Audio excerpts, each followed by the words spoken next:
descubierto, dijo Gargantúa, luego de largas y minuciosas investigaciones, un modo de limpiarme el culo, el más noble, el mejor y el más eficaz que nadie haya visto. Primero hagamos historia. Una vez yo me limpié con una bufanda de terciopelo de una dama y lo que encontré es que su dulzura me procuró una gran voluptuosidad en el fondo del agujero. Otra vez con una caperuza de la misma dama y el resultado fue idéntico. Y otra vez con un sombrero de mujer de satén de color vivo, pero una sarta de porquerías de perlitas doradas que lo adornaban me desollaron todo allá atrás. Que el fuego de San Antonio le queme el agujero del culo al orfebre que los hizo y a la dama que los portaba. Hola a todos, bienvenidos a un nuevo video en Sputnik y el día de hoy vamos a continuar con nuestra serie de por qué leer a los clásicos. El último video que hice fue el de Dante, que fue uno de los, digamos, 3 iniciadores del Renacimiento junto con Petrarca y con Boccaccio, a quien Boccaccio también mencioné en textos medievales. Entonces, pues ya es hora de llegar al Renacimiento. El Renacimiento fue una etapa muy importante en la cultura occidental. En Europa llegó junto con el descubrimiento del Nuevo Mundo y vino a traer una especie de revolución en el pensamiento que tenían, y obviamente no se dio en un solo lugar, sino que se dio en muchísimos lugares. Fue en Francia, en Holanda, Alemania, Inglaterra, España.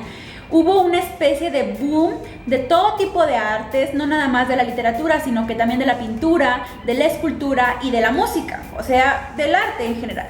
Otro de los puntos importantes del Renacimiento es que en 1553 se inventó la imprenta y esto dio cabida a que la lectura o la cultura de la lectura se extendiera para más personas, y esto es muy importante porque anteriormente quienes tenían acceso a la lectura solamente la mayoría eran monjes quienes se dedicaban a hacer las transcripciones y quienes sabían escribir y leer latín. Una de las razones por las que se perdió el latín es porque precisamente la gente que realmente vivía, que estaba en los pueblos, no lo escribía, solamente lo hablaba. Y así fue como se fue romanceando, de tal forma que, bueno, tenemos las lenguas romances como el español, el francés, el italiano, etc. Entonces, la imprenta fue el invento más importante, digamos, en ese momento, junto con el descubrimiento del Nuevo Mundo, que llegó a revolucionar y a profundizar más en la lectura de toda Europa. Entonces, para hablar del Renacimiento, obviamente no tendríamos suficiente tiempo en un solo video, así que decidí iniciar con 2 obras que me parecen súper importantes y que además son muy importantes para mí y que me dieron pie a entender mejor cómo funcionó el Renacimiento o cómo era que se fue creando esta revolución del pensamiento que sería muy importante para tiempo después en otras artes. La primera lectura que elegí fue Gargantúa y Pantagruel, que es una serie de 5 libros o 5 partes escritas por François Rabelais, y para mí es muy importante esta obra porque se ha llegado a considerar a la par de importante como es Shakespeare o como es Cervantes. Entonces imagínense que este francés vivió en la misma época, o más bien escribió esta obra dentro del mismo contexto en que Shakespeare y Cervantes se hicieron famosos, y muy poca gente conoce a François Rabelais. Entonces yo quería hablarles sobre Gargantúa y Pantagruel porque a mí me encantó. Es uno de los textos que me han dado muchísima risa y que además hace una crítica muy fuerte al contexto en el que se vivía en ese entonces el Renacimiento.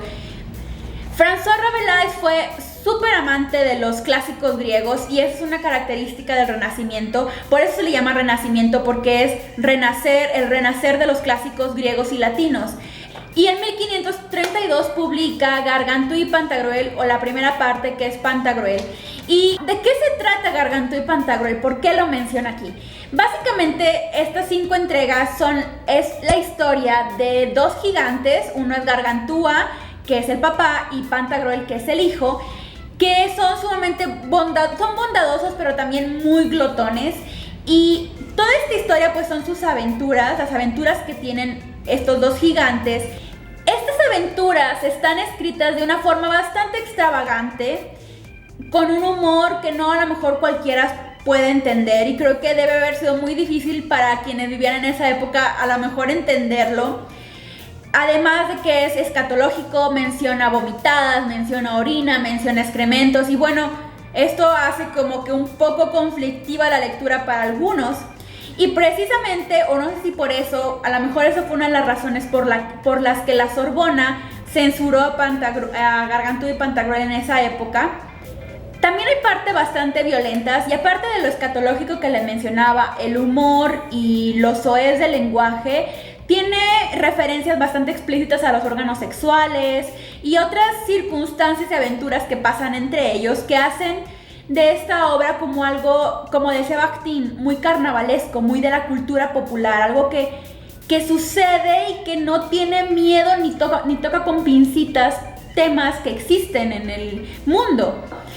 Un dato curioso de esta obra es que la RAE tomó el término pantagruélico como un sinónimo de cuando hay una cena como muy grande, o sea, tú puedes decir, bueno, es un festín pantagruélico, te refieres a que pues es una mesa llena de comida, porque como les digo, estos personajes son súper glotones. Y si alguno de ustedes se llega a encontrar con este libro, búsquenla con ediciones ilustradas porque son geniales las ilustraciones como las que les he mostrado hasta ahora. La segunda obra que elegí no es precisamente una obra literaria, pero sí es una obra que marcó el pensamiento occidental muy fuerte y que muchos le adjudican haya sido pieza clave para la Reforma Protestante, así que imagínense qué tan importante es. Y esta es El elogio de la locura de Erasmo de Rotterdam.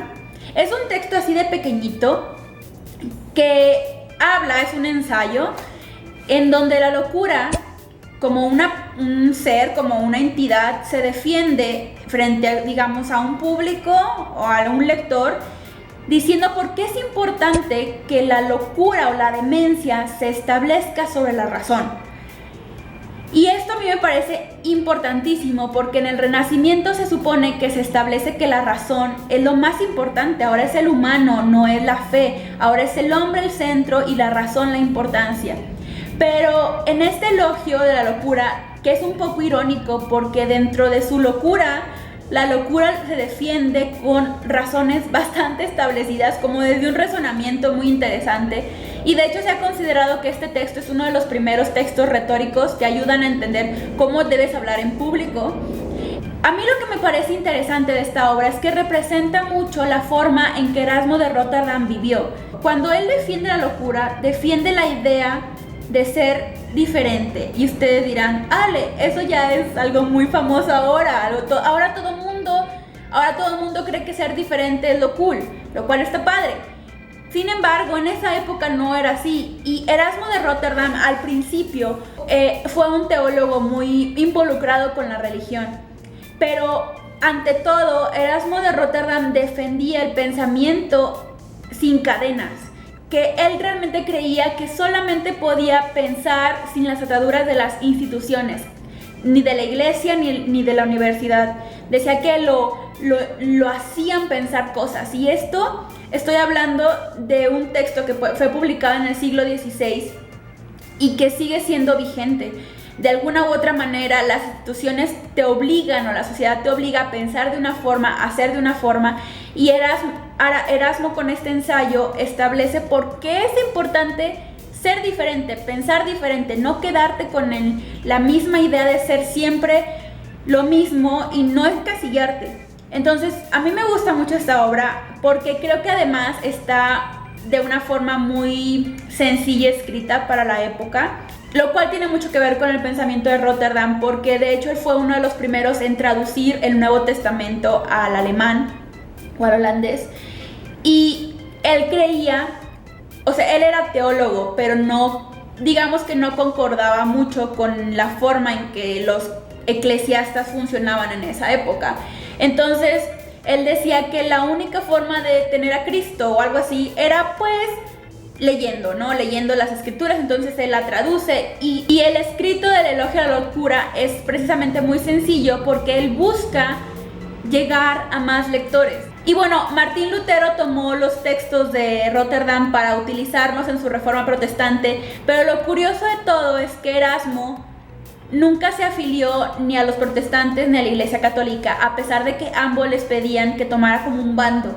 y él decía que él no iba a encadenarse a ningún bando o a ningún pensamiento único, porque él precisamente luchaba contra ese autoritarismo. Y al final de su vida la verdad es que fue muy triste, porque muchos de sus amigos más cercanos, aquellos que pensaban similar a él, como Thomas More o John Fisher, pues se fueron a la horca y esas cosas. O sea, fueron personajes que en esa época no eran bien vistos, y muchos murieron por precisamente esas autoridades. Él decía que estaba derrotado por todo lo que había sucedido, y que le daba una tristeza que la humanidad fuera como una especie de compendio de personas que piensan igual y que no logran pensar diferente. Y quise incluirlo en esta introducción al Renacimiento porque, a pesar de ser un texto escrito hace muchos años, es actual, en el sentido que debemos recordar a Erasmo con esta idea de no dejarte oprimir por las autoridades y por el pensamiento similar, sino que siempre tengas la oportunidad de pensar diferente, de ser diferente. Y bueno, con eso terminamos esta primera parte. Entonces, espero que les haya gustado este video. Si alguno de ustedes tiene algunos comentarios sobre el elogio de la locura o sobre Gargantúa y Pantagruel, son extremadamente bienvenidos en este canal. Y recuerden suscribirse en la parte de abajo, aquí en la esquina, creo yo que aparece, cómo suscribirte a este canal para más videos de este tipo, si te gustó lo que estoy haciendo. Si no, pues está bien. Y nos vemos en nuestro próximo video sobre por qué leer a los clásicos. Y hasta la próxima. Bye. Ese círculo. En ese círculo se encuentran todos los que no han regresado los libros